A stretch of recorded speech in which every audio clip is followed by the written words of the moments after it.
ஹரிஹி ஓம். ராதே கிருஷ்ணா. அறிந்து கொள்வோம் பகவான் நாமங்களை, தெரிந்து கொள்வோம் அதன் பெருமைகளை. பகுதி 123.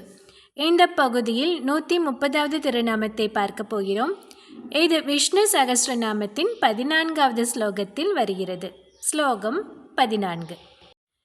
சர்வக சர்வ வித்பானோர் விஸ்வக்சேனோ ஜனார்தனக வேதோ வேத விதவ்யங்கோ வேதாங்கோ வேதவித்கவிஹி. நாமம் 130. ஓம் வேதவிதே நமக. வேதத்தை முழுமையாக அறிந்தவர் என்று இதற்கு பொருள். இதை வேதாந்த தேசிகன் அவர்களின் வரலாற்றிலிருந்து பார்க்கலாம். குறும்புக்கண்ணன் ஆயர்பாடியில் ஒரு வீட்டில் வெண்ணெய் திருட சென்றான். அங்கிருந்த வெண்ணெய் பானைக்கு அருகே ஒரு மணி இருந்தது. ஆஹா, நாம் வெண்ணெய் திருடினால் இந்த மணி நம்மை காட்டி கொடுத்து விடுமே என்று நினைத்து அந்த மணியை பார்த்து கண்ணன் சொன்னான், மணியே, நீ இப்போது மணி அடித்து ஓசை எழுப்பினால் நான் மாட்டிக்கொள்வேன். அதனால் அமைதியாக இருக்க வேண்டும், சரியா என்றான் கண்ணன். அந்த மணியும் அடியேன் என்று சொன்னது. கண்ணன் வெண்ணெயை எடுத்து வாயில் போட்டு கொண்டான். உடனே மணி அடித்து விட்டது. கண்ணன் பதறினான். ஏன் ஒலி எழுப்புகிறாய் என்று மணியிடம் கேட்டான் கண்ணன். நீ பிரசாதம் உண்ணும் போது ஒலி எழுப்ப வேண்டியது என் கடமை அல்லவா என்று சொன்னது மணி.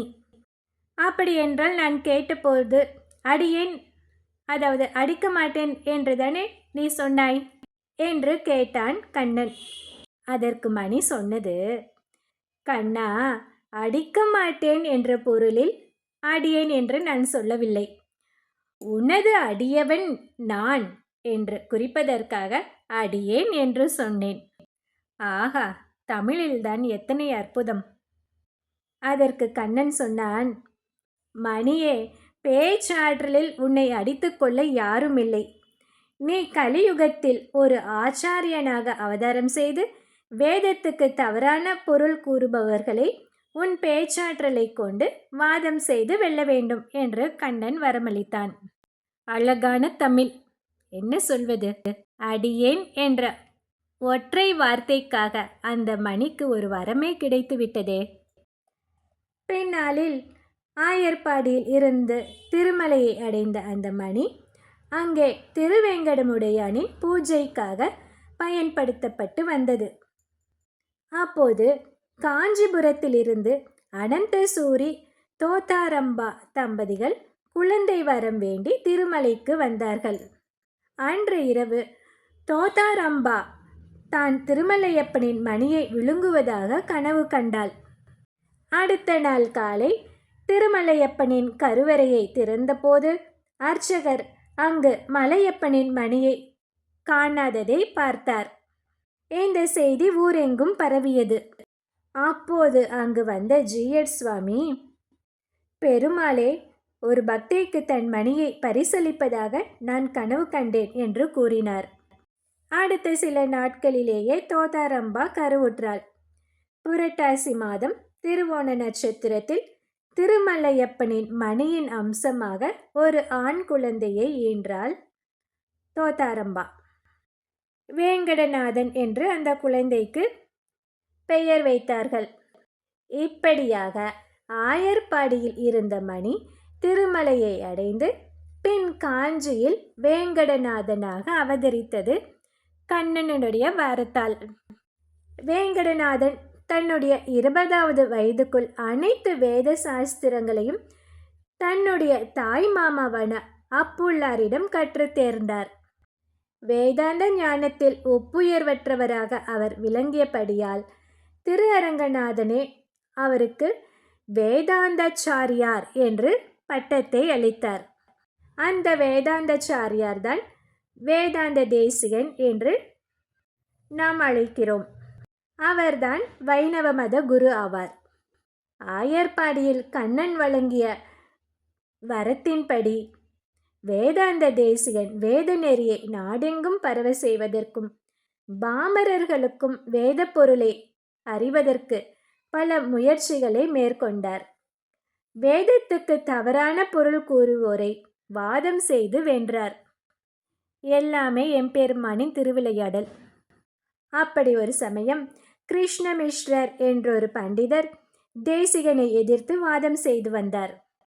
அவர் தேசிகனிடம், சுவாமி, நீங்கள் மட்டும் என்னை வாதில் வென்றுவிட்டால் நான் என்னுடைய சித்தாந்தத்தையே விட்டுவிட்டு உங்களது சித்தாந்தத்துக்கு வந்துவிடுகிறேன் என்றார். அப்படியே ஆகட்டும், வாதத்தை தொடங்கலாமா என்று கேட்டார் தேசிகன். சற்று பொறுங்கள் சுவாமி, நான் தோற்றால் உங்கள் சித்தாந்தத்துக்கு வருவதாக பந்தயம் கட்டினேன். நீங்கள் தோற்றால் என்ன செய்வீர்கள் என்று நீங்கள் சொல்லவே இல்லையே என்று கேட்டார். அதற்கு தேசிகன் என்ன சொல்கிறார் தெரியுமா? நான் தோற்க மாட்டேன், அதனால் பந்தயம் கட்ட வேண்டிய அவசியமில்லை என்கிறார். அது எப்படி வாதம் தொடங்கும் முன்பே தோற்க மாட்டேன் என்று அவ்வளவு உறுதியாக சொல்கிறீர்கள் என்று கேட்டார் கிருஷ்ணமிஸ்ரர். அதற்கு தேசிகன் என்ன சொல்கிறார் தெரியுமா? நான் எனது சொந்த கருத்தை சொல்லி வாதம் செய்தால்தானே வெல்வேனா தோற்பேனா என்று கவலை ஏற்படும். கீதையில் கண்ணன் வேதவிதவே ஜாகம் என்கிறான். அதாவது அனைத்து வேதங்களையும் ஐயமில்லாமல் அறிந்தவன் தான் ஒருவனே என்று கூறியிருக்கிறான். அந்த கண்ணனின் திருவுள்ளத்தில் உள்ள கருத்துக்களையும் அவற்றை பிரதிபலிப்பவரான ராமானுஜரின் திருவுள்ளத்தில் உள்ள கருத்துக்களையும் கொண்டு இப்போது அடியேன் வாதம் செய்ய போகிறேனே ஒழிய எதுவுமே என் சொந்த கருத்தில்லை. அதனால் தோல்வி என்ற பேச்சுக்கே இடமில்லை என்றார். ஆஹா, வியந்து போனார் கிருஷ்ணமிஸ்ரர்.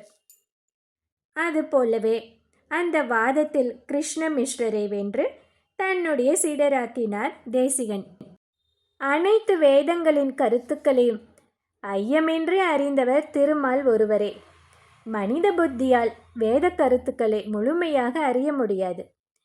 வேதவேத்தியரான திருமாலே நம்மாழ்வார், ராமானுஜர், வேதாந்த தேசிகன், மணவாள மாமுனிகள் போன்ற மகான்களுக்கு அந்த வேதங்களின் பொருளை ஐயமில்லாமல் தானே உணர்த்தி அவர்களை பேச வைக்கிறார்.